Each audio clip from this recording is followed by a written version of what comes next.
Kade Ashford stood at the tall window of his castle, looking out at the wide green land that belonged to his pack. He was the Alpha King, strong and respected, but tonight, his heart felt heavy. 5 years ago, his true mate had disappeared without a word. Since then, he had ruled alone, hiding his pain behind a calm face. To protect his people from a long and costly war, Kade had agreed to marry Seraphina Cole, the daughter of his greatest enemy. It was not a marriage built on love, it was built on peace. Both packs had suffered too much fighting, and this marriage was meant to end the bloodshed forever. Seraphina was clever and strong-willed. She had grown up watching her father make hard choices for the sake of power, and she understood duty better than most. When she agreed to marry Kade, she knew love was not part of the deal.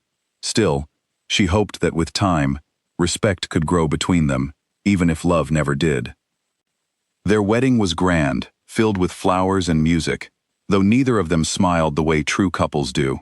They stood together in front of hundreds of guests, promising loyalty to each other and to peace. From that day, Seraphina became the queen of the Ashford pack. Life settled into a quiet rhythm. Kade ruled his lands with fairness, and Seraphina managed the castle with grace. They were polite to each other, sometimes even kind, but there was always a distance between them, like a wall neither could climb. Then, on a quiet afternoon, everything changed. A guard rushed into the throne room, his face pale. "My king," he said, breathless. "Someone from your past has returned." Kade felt his chest tighten. He did not need to ask who it was. Deep inside, some part of him had always known this day would come. He walked to the front gates himself, ignoring the whispers of his people. When the gates opened, he saw her standing there, just as beautiful as he remembered. Wren Calloway, his true mate. The woman who had vanished 5 years ago without any explanation. But she was not alone. Beside her stood a young boy, no older than 6, with sharp eyes and messy brown hair. The boy looked shy, but curious, glancing around at the castle, as if he had never seen anything like it before. Kade's breath caught in his throat. The boy's eyes were the same shade as his own. Wren stepped forward slowly. "Kade," she said softly, "I know I owe you an explanation. I know I left without a word, but I had no choice. I had to protect him." The whole courtyard went silent. Even the wind seemed to pause. Seraphina appeared at the top of the castle steps, drawn by the sudden hush. Her eyes moved from Kade to Wren to the small boy standing quietly between them. She did not need anyone to explain what she was looking at. The truth was written clearly on their faces. Her heart sank, but she did not cry. She had learned long ago that tears rarely solved anything. Instead, she straightened her shoulders and walked down the steps with calm dignity. "Welcome to our home," she said to Wren, her voice steady despite the storm inside her. "You must be tired from your journey. Please, come inside and rest." Wren looked surprised by the kindness, but grateful. She nodded and followed Seraphina into the castle, holding her son's hand tightly. That night, after the boy was asleep in a guest room, Wren finally told Kade the truth she had carried alone for 5 years. "When I found out I was carrying your child," she began, "I also discovered something dangerous. Our son was born with an old and rare gift, one that some packs believe can change the balance of power between all the packs in this land. There are people who would hurt him or use him if they discovered what he could do." Kade listened closely, his jaw tightening with every word. "I ran because staying would have put him in danger," Wren continued. "I could not risk your enemies finding out about him before he was old enough to protect himself.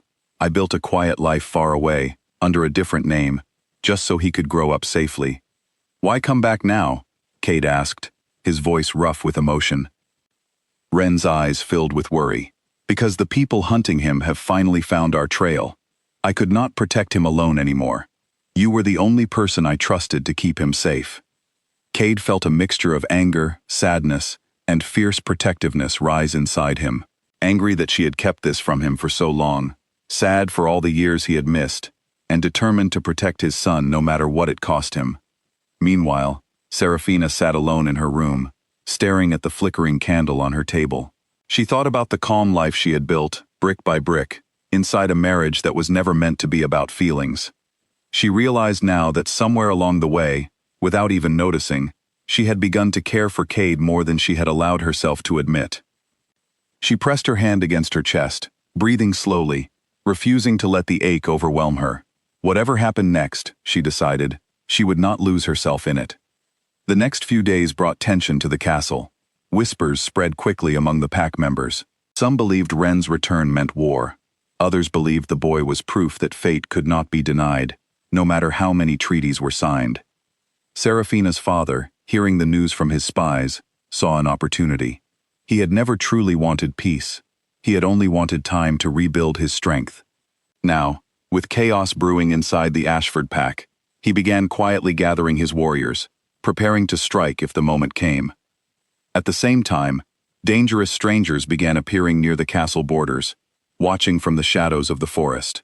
These were the people Wren had warned Kade about, hunters searching for a child rumored to hold a rare and powerful gift. One afternoon, while playing in the garden, the boy wandered a little too far from his guards.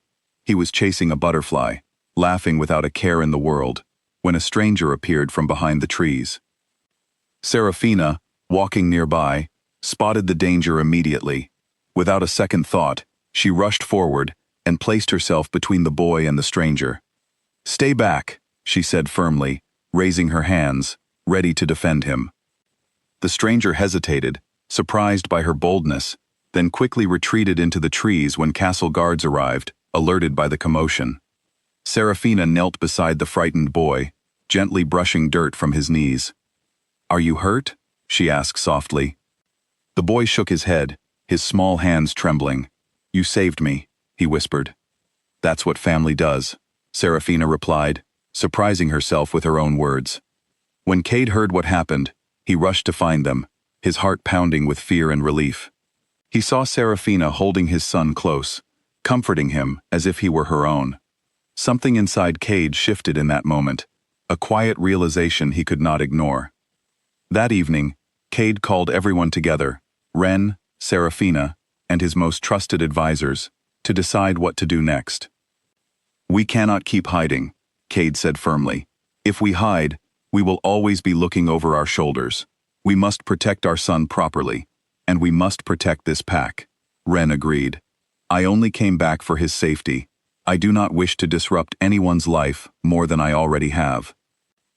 Seraphina spoke next, her voice calm but strong.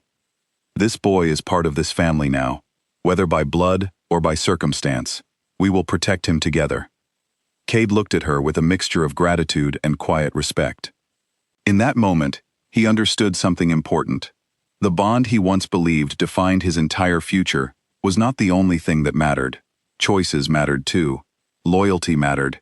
The kindness someone chooses to show, even when it costs them something, mattered most of all. Over the following weeks, the castle prepared for whatever might come. Guards were strengthened.